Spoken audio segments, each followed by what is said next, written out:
अस्सलाम वालेकुम स्टूडेंट्स। आज का जो लेक्चर है उसमें हम डिस्कस करेंगे टॉक को। तो टॉक आप लोगों ने नाइन्थ में भी पढ़ा हुआ है। तो उसकी जो डेफिनेशन नाइन्थ में आप लोगों ने पढ़ी थी वो सिंपल थी। मीन्स थी डेफिनेशन यही, लेकिन बहुत सिंपल वेज में पढ़ी थी। लेकिन चूंकि अब हम दो तरह के प्रोडक्ट पढ़ चुके हैं, एक है डॉट प्रोडक्ट और दूसरा है क्रॉस प्रोडक्ट। तो टॉक आपको तब समझ आएगा जब आप डॉट और क्रॉस दोनों प्रोडक्ट्स को अच्छे तरह से समझेंगे। तो वो हमारा पिछला लेक्चर था। आप पहले उसको अच्छे से देखें, फिर उसके बाद टॉक पर आएं। तो टॉक एक एप्लीकेशन है किसकी? वेक्टर प्रोडक्ट की। वेक्टर प्रोडक्ट में जिसका दूसरा नाम क्रॉस प्रोडक्ट भी है। तो अगर आपको क्रॉस प्रोडक्ट या वेक्टर प्रोडक्ट नहीं आता तो फिर आपका टॉक अच्छे से समझ नहीं आएगा। तो इसलिए बेहतर यही है कि आप इस लेक्चर से पहले वेक्टर प्रोडक्ट या क्रॉस प्रोडक्ट को अच्छे से समझें। ठीक है, तो चलते हैं टॉक पर। अब टॉक क्या होता है? देखें, ये हमारे पास एक मार्कर है। अब इस मार्कर पर मैं फोर्स अप्लाई करता हूँ, तो मैं इस मार्कर पर फोर्स डिफरेंट तरह से अप्लाई करता हूँ। लेट्स सपोज मैं मार्कर पर फोर्स अगर इधर से अप्लाई करूँ, this marker will move straight. ठीक। और अगर मैं इस मार्कर पर फोर्स बिल्कुल सेंटर से अप्लाई करूँ तो it will also move straight. ठीक। लेकिन अगर इसी मार्कर पर मैं सेंटर के अलावा किसी भी जगह से फोर्स अप्लाई करूं तो क्या होता है? फोर्स के अप्लाई करने से इस मार्कर के अंदर रोटेशन या टर्निंग प्रोड्यूस होगी।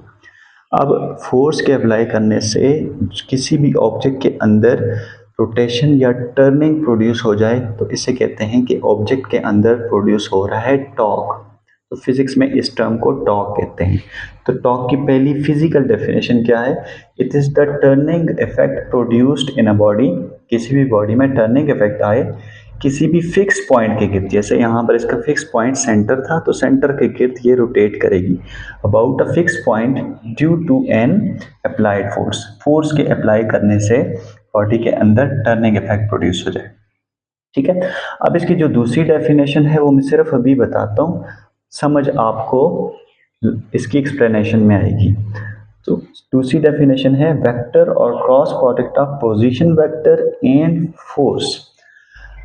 टॉर्क दो चीजों का क्रॉस प्रोडक्ट है। हमने क्रॉस प्रोडक्ट डिस्कस किया हुआ है। क्रॉस प्रोडक्ट होता है, लेट्स से एक वेक्टर था ए, उसका बी के साथ क्रॉस लें, वो किसकी इक्वल होता है?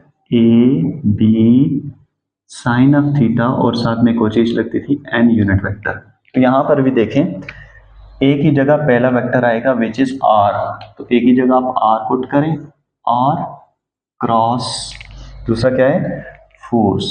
यहाँ पर आर क्या है? R is known as position vector, वो मैं अभी बताता हूँ वो क्या होता है। और दूसरा क्या है? Force. Torque is the cross product of position vector and force. ठीक है, तो ये सेकंड डेफिनेशन आप लिख लें, उसके बाद हम इसको समझते हैं। Now representation, it is represented by a Greek letter tau. उसके ऊपर आपने एरो भी डालने हैं क्योंकि ये एक वेक्टर क्वांटिटी है। फार्मूला क्या होता है? Tau will be equal to R cross F. और इसको ओपन करें तो क्या बन जाएगा? R F sine of theta N unit vector. अभी फार्मूला लिखें, फिर उसके बाद हम इसको समझते हैं। सो टॉक एक वेक्टर क्वांटिटी, अभी हम देखेंगे वेक्टर कैसे कैसे ये वेक्टर बनती है। नेचर अभी लिखें इसकी, it is a vector quantity. ठीक है, इसी से इसका यूनिट डिफाइन करें। यूनिट फोर्स का होता है हमारे पास न्यूटन, और आर डिस्टेंस है, अभी बताऊंगा। ठीक है, तो डिस्टेंस का यूनिट जो होता है वो मीटर। इसे पोजीशन वेक्टर कहते हैं, बहरहाल ये डिस्टेंस स्पेसिफाई करता है। तो न्यूटन और मीटर इसका यूनिट आ गया। न्यूटन को ओपन करके लिखें तो न्यूटन होता है किलोग्राम मीटर्स पर सेकंड स्क्वायर। फोर्स का यूनिट है, उसको ओपन करके लिखा है, और एक मीटर अपनी जगह पर। तो टॉर्क का यूनिट को अगर ओपन करके लिखें तो it will become kilogram metre square per second square. अब आपका काम बनता है कि जितने भी हम टॉपिक्स करें उनको आप सीजीएस में भी लिखें और उसी को एफपीएस में भी लिखें। तो अब आपने इसको सीजीएस में भी कन्वर्ट करना है और एफपीएस में भी कन्वर्ट करना है। ठीक है, डायमेंशंस आपने पढ़ी हुई हैं, तो अब हर टॉपिक के साथ आप डायमेंशन जरूर लिखेंगे। अब यहाँ पर देखें, किलोग्राम की डायमेंशन कैपिटल एम, मीटर की डायमेंशन कैपिटल एल पर स्क्वायर, एंड टाइम की डायमेंशन कैपिटल टी, तो ऊपर आ जाएगा तो T power -2 with in square brackets, ये डायमेंशन आ जाएगी। अब आ जाते हैं इसकी एक्सप्लेनेशन पर। एक्सप्लेनेशन में अकॉर्डिंग टू द बुक ही आपके सामने रख रहा हूँ। तो देखें बुक में एक फिगर आप देख सकते हैं, ड्रॉ की हुई है। ये एक नट है, इस नट को हमने रोटेट करना है। तो अभी मैंने आपसे कहा था कि जब भी किसी भी चीज़ को रोटेट करते हैं तो टॉर्क प्रोड्यूस होता है। तो हम यहाँ पर इस नट की रोटेशन को देखेंगे कि इसके अंदर टॉर्क कैसे प्रोड्यूस होता है।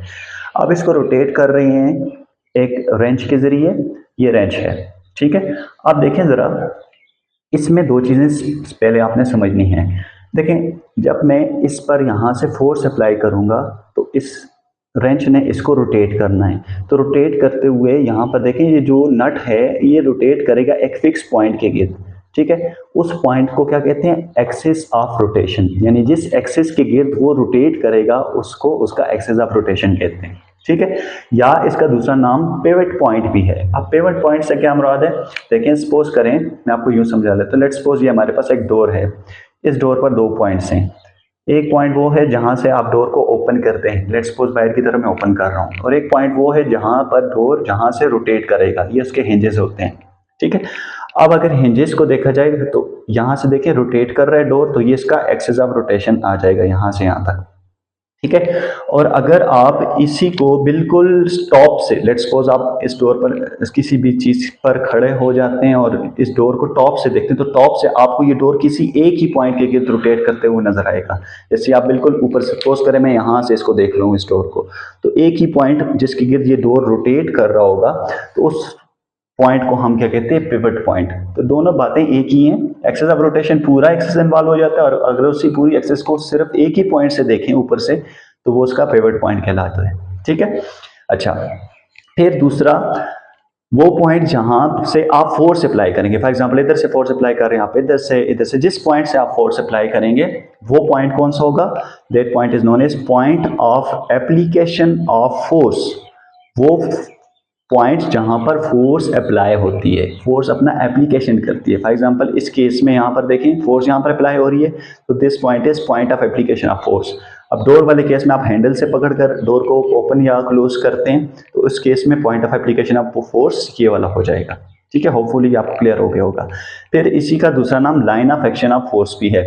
अब line of action of force देखें, मैंने आपको पहले की जो क्लास में लेक्चर्स हुए तो वहां पर भी मैंने समझाया था कि line of action of force वो लाइन जहां पर फोर्स अपना एक्शन कर रही है। फॉर एग्जांपल आप देखें यहाँ पर फोर्स अपना एक्शन ये पीछे वाली इस तरफ कर रही है, तो ये उसका line of action of force होगा। अब अगर इस फोर्स को इधर से अप्लाई करें तो इधर से पीछे से आप न्यू प्रोड्यूस करेंगे, तो ये इसका line of action of force होगा। तो line of action of force जहां से फोर्स अप्लाई होती है तो उसी को आप बैक लेकर जाएं, तो इस पॉइंट पर यानी इस लाइन के इर्द फोर्स अपना एक्शन कर रही है, ठीक है। ये चीजें दो चीजें आपने समझनी है, उसके बाद फिर आपको बाकी सारी चीजें समझ आएगी। क्लियर हो गया। अच्छा, अब आ जाते हैं, देखें यहां से मैं फोर्स को अप्लाई करूंगा, मैं जरा इसको रेस कर लेता हूं। अब यहां से मैं इस फोर्स को अप्लाई कर रहा हूं, तो ये point of application of force, ठीक। और यहां ये है एक्सिस ऑफ रोटेशन या पिवट पॉइंट। अब देखें जहां से मैं फोर्स अप्लाई कर रहा हूं और जहां से ये रोटेट कर रहा है, फोर्स के अप्लाई करने से रोटेट करने तक एक डिस्टेंस आ रहा है कि नहीं। जहां से फोर्स अप्लाई होती है वहां से यहां तक जो डिस्टेंस है इसे कहते हैं that is known as position vector, ठीक है। अब पोजीशन वेक्टर होता क्या है, ये कैसा वेक्टर होता है जो कि ड्रा करते हैं आप किसी रेफरेंस पॉइंट से। फॉर एग्जांपल आप कोई भी रेफरेंस पॉइंट लें, उस फॉर एग्जांपल इस केस में यहाँ पर ये इसका रेफरेंस पॉइंट है, इस रेफरेंस पॉइंट से आप रोटेशन देखना चाहते हैं। कहाँ से देखना चाहते हैं, यहाँ से लेकर यहाँ तक, ठीक है। तो यहां से लेकर यहां तक का जो डिस्टेंस होगा उसे कहेंगे आप that is known as position vector, जो कि आपकी वेक्टर की पोजीशन को डिफाइन कर रहा होगा, ठीक है। तो पोजीशन वेक्टर क्या होता है, it is a vector drawn from a reference point, किसी भी रेफरेंस पॉइंट से आप ड्रॉन करें, to the point where force is applied. यहां से ये रेफरेंस पॉइंट इससे जहां पर आप फोर्स अप्लाई कर रहे हैं यहां तक का डिस्टेंस क्या कहलाता है, that is known as position vector.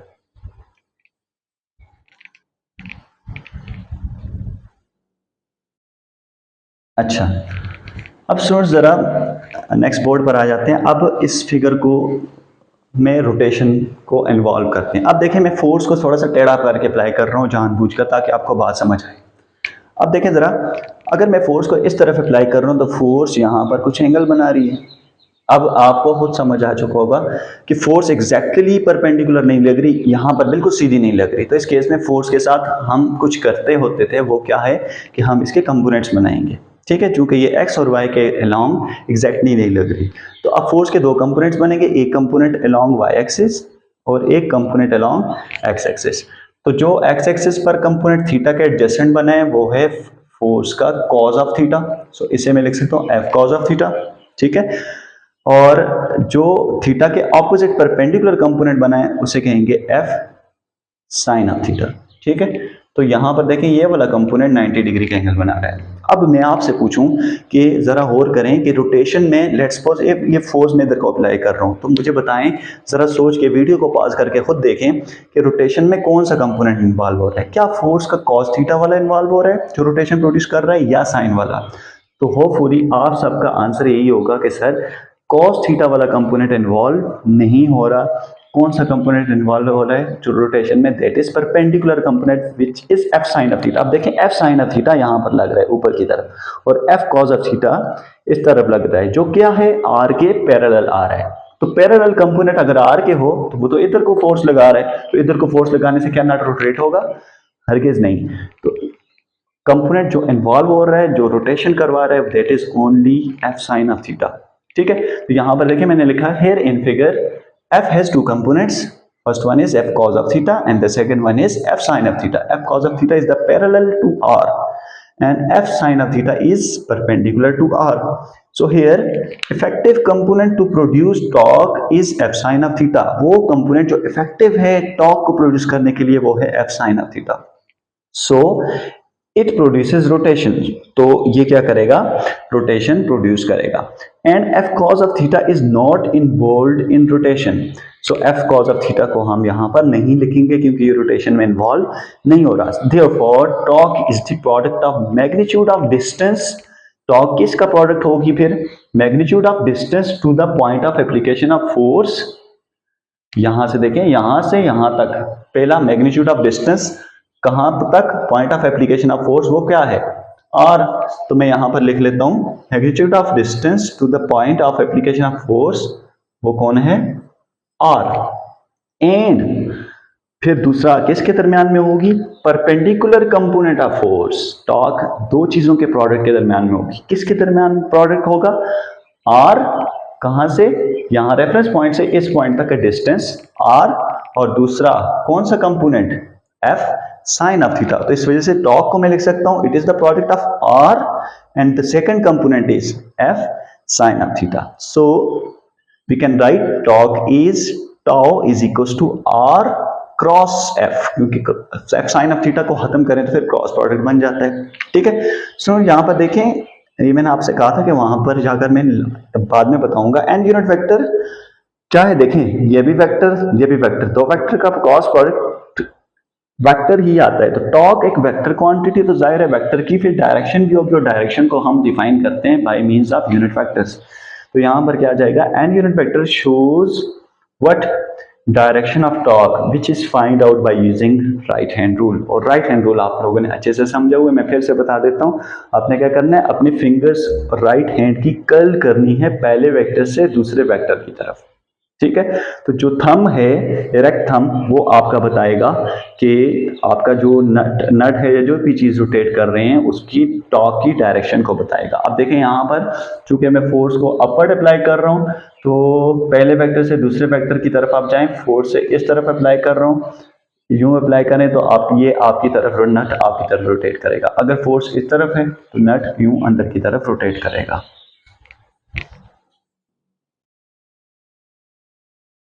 अच्छा स्टूडेंट्स, हम टॉर्क को एक और तरह से भी लिख सकते हैं। अभी हमने टॉर्क का फार्मूला सीख लिया है। टॉर्क दो चीज़ों पर डिपेंड करती है, एफ और आर पर। तो torque is the cross product of force and position vector. अब देखें ज़रा, हमने ये एक प्रॉपर्टी पढ़ी थी पीछे क्रॉस प्रोडक्ट में कि ए क्रॉस बी इक्वल होता है बी क्रॉस ए के, बट ए के साथ नेगेटिव साइन लगता था क्योंकि डायरेक्शन ऑपोजिट हो जाती थी। ठीक है।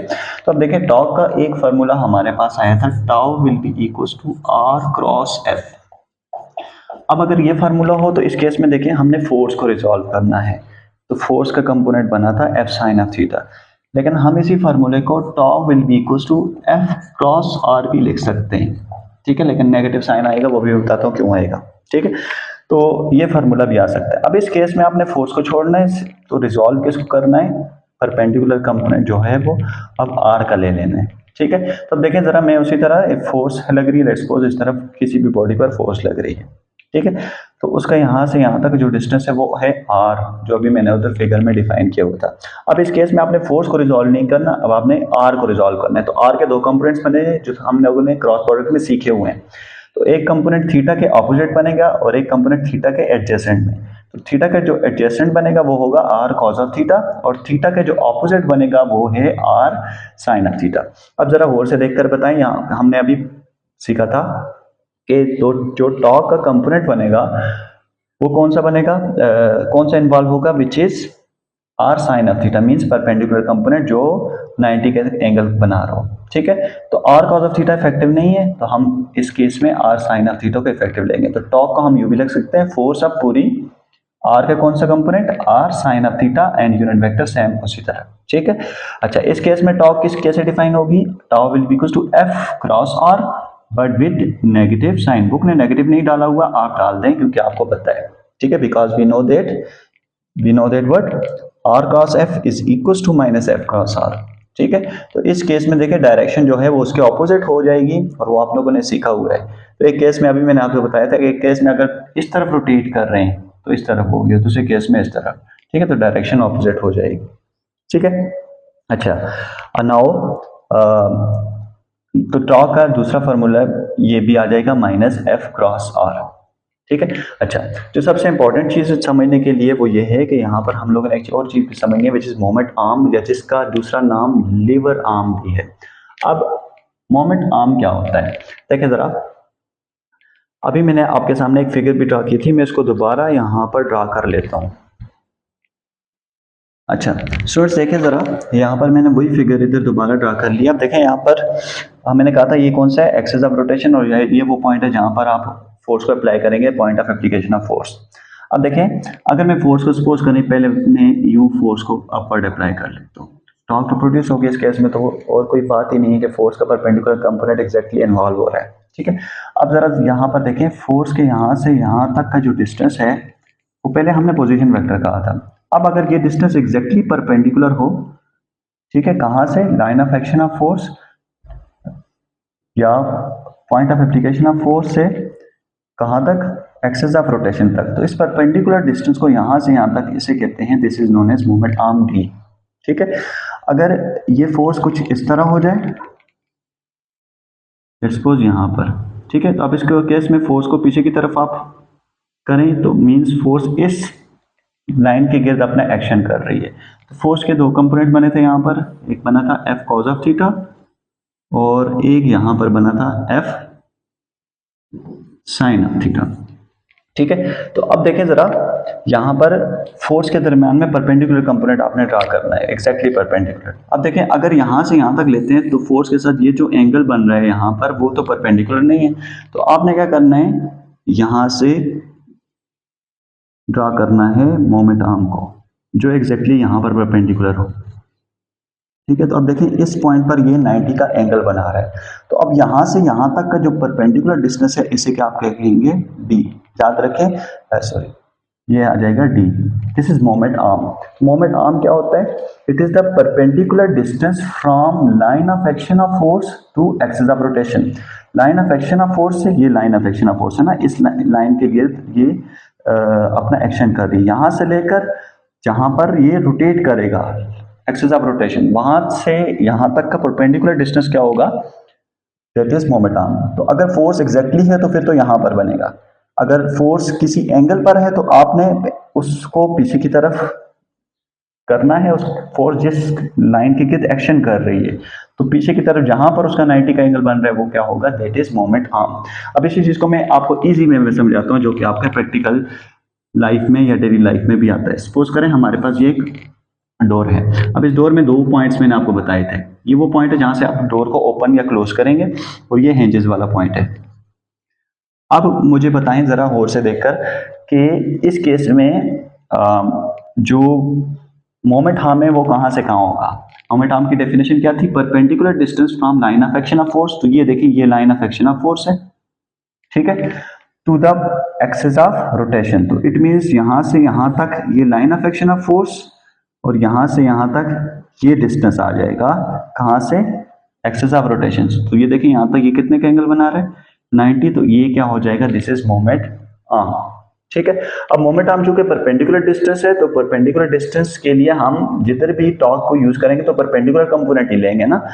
तो अगर यहां पर तो देखें एग्जैक्टली जो फोर्स है वो 90 का एंगल बना रही है, तो इस केस में तो डायरेक्टली 90 का एंगल लग जाएगा। लेकिन अगर फोर्स कुछ इस तरह हो जैसे अभी हमने की थी, यही वही नट, इस नट को आप रोटेट कर रहे हैं, ठीक है, और अगर फोर्स यहां से लेट्स सपोज यूं लग रही है इस तरफ, तो अब इस केस में परपेंडिकुलर कंपोनेंट आपने कैसे इन्वॉल्व करना है, आपने पीछे की तरफ इसको लेकर जाना है, यहां से यहां तक देखें ये आ रहा है, दिस इज परपेंडिकुलर डिस्टेंस, ठीक है। अब ये परपेंडिकुलर डिस्टेंस उसका परपेंडिकुलर कंपोनेंट के साथ इन्वॉल्व होगा, तो डी किसकी इक्वल हो जाएगा, that is R sine of theta.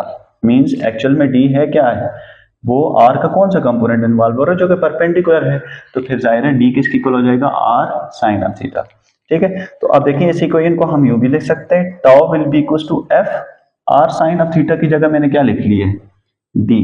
तो टाउ को आप एफ इंटू डी भी कह सकते हैं, लेकिन याद रखिएगा इसमें एफ इंटू डी की आप सिर्फ मैग्नीट्यूड वाइज लिखेंगे, डायरेक्शन वाइज जब आपने इन्वॉल्व करना तो उसमें आपने ये पोजीशन वेक्टर को इन्वॉल्व करना होगा, ठीक है। तो होपफुली ये आपको समझ आ चुका होगा कि हम ये यूज क्यों करते हैं। एक्चुअल में इसको यूज करने का रीजन ये है कि जब भी हमें टॉर्क को इजी वे में फाइंड आउट करना हो तो हम उसका मोमेंट आर्म ले लेते हैं। अब मोमेंट आर्म को लेने से क्या फायदा होता है, देखें अगर आप मोमेंट आर्म सपोज करें नहीं ले रहे, अब मोमेंट आर्म का फायदा देखें जरा, अगर आप मोमेंट आर्म को नहीं ले रहे तो इस केस में आपको आर के कंपोनेंट्स या फोर्स के कंपोनेंट्स बनाने पड़ेंगे, तो वो आपके लिए मुश्किल नहीं हो जाएगा।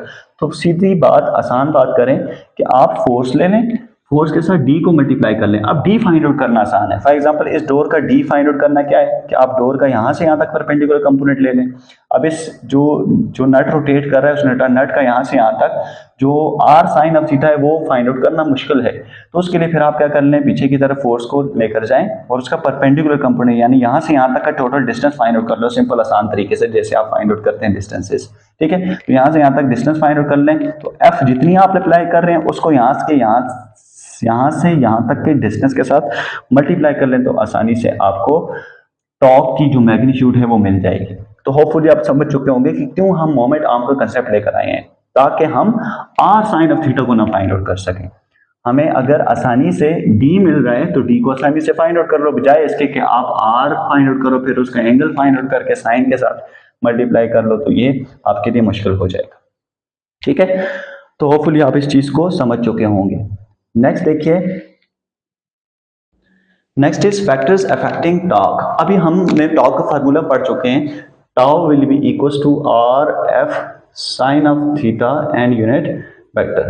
तो अब देखें यहाँ पर टॉर्क तीन फैक्टर्स पर डिपेंड कर रहा है। पहला क्या होगा, मैग्नीट्यूड ऑफ फोर्स। अगर आप फोर्स को कम करेंगे तो टॉर्क कम प्रोड्यूस होगी, अगर फोर्स को ज्यादा करेंगे तो टॉर्क ज्यादा प्रोड्यूस होगी। फॉर एग्जांपल इस मार्कर पर आप ज्यादा फोर्स अप्लाई करो तो ये ज्यादा रोटेट करेगा, टॉर्क ज्यादा प्रोड्यूस होगी, और कम फोर्स अप्लाई करें तो कम टॉर्क प्रोड्यूस होगी। तो टॉर्क पहले फैक्टर जिस पर डिपेंड कर रही है that is magnitude of force, आप फोर्स की कितनी मैग्नीट्यूड अप्लाई कर रहे हैं। दूसरा क्या है, मैग्नीट्यूड ऑफ पोजीशन वेक्टर, आपके पोजीशन वेक्टर की मैग्नीट्यूड कितनी है, यानी आर साइन ऑफ थीटा कितना है, ठीक है। अगर आर साइन ऑफ थीटा की वैल्यू कम या ज्यादा हुई तो उसके लिहाज से टॉर्क भी कम या ज्यादा होगी, ठीक है। और दूसरी चीज क्या है, third one is the angle between force and R. अब देखें जैसे अभी वहां पर मैंने पिछले वाले केस में डोर पर एग्जैक्टली या जो नट है उस नट पर मैंने एक केस में एग्जैक्टली परपेंडिकुलर फोर्स अप्लाई की थी और दूसरे केस में फोर्स को यहां से अप्लाई किया था। तो अब दोनों केसेस में देखें फोर्स का एंगल चेंज हो रहा है, किसके साथ, यहां से यहां तक डिस्टेंस को आर, तो फोर्स का एंगल चेंज हो रहा है आर के साथ। तो अगर एंगल चेंज हो फोर्स का आर के साथ तो उस केस में भी टॉर्क जो है वो चेंज हो जाएगी। अब उसी के लिहाज से मैंने नीचे आपको समझाने के लिए लिखा है, आप लिखें, देखें मैक्सिमम टॉर्क और मिनिमम टॉर्क। मैक्सिमम टॉर्क कब होगी, देखें अब यहाँ पर आप एंगल पुट करें, टॉक किसकी इक्वल होता है, are F sine of theta. मैं जरा मैग्नीट्यूड फाइंड आउट कर लेता हूँ सिर्फ, तो मैं इस वजह से डायरेक्शन को यहाँ से हटा लेता हूँ। अब मुझे जरा और से सोच के बताएं वीडियो को पॉज करके कि थीटा को क्या रखूं कि हमारे पास जो टॉक है वो मैक्सिमम आए। ठीक है, तो देखें जरा, आपने होपफुली सोच लिया होगा। तो मैं यहाँ पर थीटा को अगर 90 रखूं तो टॉक मैक्सिमम होगी, बिकॉज साइन 90 हमारे पास क्या होता है 1। तो आपने नीचे इसको सॉल्व करना है, here torque will be equal to R F sine 90 put करना है, तो आपने लिखना है sine 90 is equal to 1। So torque की वैल्यू क्या आ जाएगी, tau will be equal to R into F. तो देखें मैक्सिमम आ रही है कि नहीं आ रही। ठीक है, और इसी तरह अगर आप एक और एंगल पर भी ये मैक्सिमम होगी, और वो एंगल क्या हो सकता है, that angle will be equal to 270 degree. आप 270 डिग्री पर भी अगर टॉक को रखते हैं तो भी आपके पास आंसर आर एफ ही आएगा। यही इसी चीज को सोचते हुए आप मिनिमम टॉक फाइंड आउट करें, तो मिनिमम टॉक कहाँ होगी, मैं फिर इसकी मैग्नीट्यूड यहाँ पर फाइंड आउट कर लेता हूँ। देखिए, तो torque will be minimum at again two angles. First one is, आप लोग उसका आंसर जानते होंगे, थीटा को अगर एग्जैक्टली 0 पुट करूं, ठीक है, यानी इसी डोर पर मैं फोर्स यूं आगे की तरफ या पीछे की तरफ अप्लाई ना करूं, बल्कि यूं इस तरफ अप्लाई करूं, इस तरफ बाहर की तरफ, तो देखें क्या आपका डोर रोटेट करेगा, कभी भी नहीं करेगा। तो इस केस में फोर्स और राड के दरमियान में एंगल कितना आ रहा है, जरा खुद सोच कर देखें, 0 आएगा। या उसी के ऑपोजिट अप्लाई करें फोर्स, आप इस तरफ अप्लाई करें, तो थीटा 180 भी हो सकता है। तो दोनों पर टॉक की वैल्यू क्या आ जाएगी, 0 आएगी, बिकॉज साइन 0 भी 0 और साइन 180 भी 0 होता है। ठीक है, और टॉक किसी भी एंगल पर फाइंड आउट करने के लिए ये फार्मूला है। वो एंगल अदर देन 90 टू 70 0 और 180 हो तो वो टॉक की कोई भी वैल्यू आएगी उस पर। ठीक है, लेकिन वो मैक्सिमम मिनिमम नहीं होगी, उनके दरमियान में कोई वैल्यू होगी। अच्छा, लास्ट आ गया डायरेक्शन मैंने आपको बताया भी था कि राइट हैंड रूल से फाइंड आउट करते हैं। अब देखें, जब भी आप रोटेट करेंगे तो रोटेट करते हुए जो टॉक है वो दो तरह अप्लाई होगी, या तो वो ऑब्जेक्ट जो है वो रोटेट करेगी इस तरफ, या वो रोटेट करेगी इस तरफ। अगर इस तरफ रोटेट करती है तो इसे कहते हैं क्लॉकवाइज डायरेक्शन। ठीक है, और अगर वो इसी क्लॉकवाइज के ऑपोजिट रोटेट करती है तो इसे कहते हैं anti clockwise direction. Anti clockwise means clock का उलट।